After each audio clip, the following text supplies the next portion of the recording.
In 1888, there was a famous scientist who made so many discoveries and made a fortune from his inventions. One day he was reading his local morning newspaper, and to his surprise, he found his name in the obituary column. The newspaper had reported the death of him by mistake, believing he had passed away, when in reality, his brother had passed away a day before. What he read in the newspaper horrified him. They titled him as the Merchant of Death. They also described him as a man who had made it possible to kill more people more quickly than anyone else who had ever lived.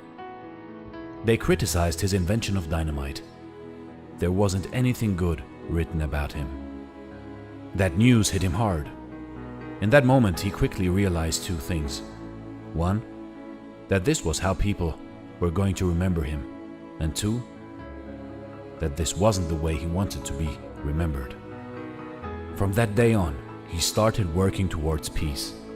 He left most of his wealth in a trust that would be used to establish the awards after his name, Alfred Nobel.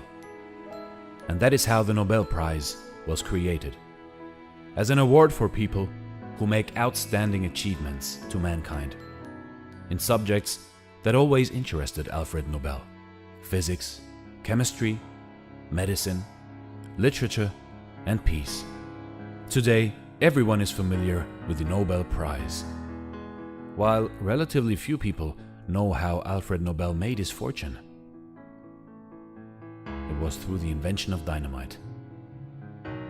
And nobody knew that a simple newspaper incident changed his life. Alfred Nobel had an opportunity granted to him that very few people have: to read his obituary while alive. Thinking about how one's obituary is going to read can motivate us to rethink and reflect on our life and how we are currently spending our life. The one thing that we can learn from this story is that the good we do lives after us.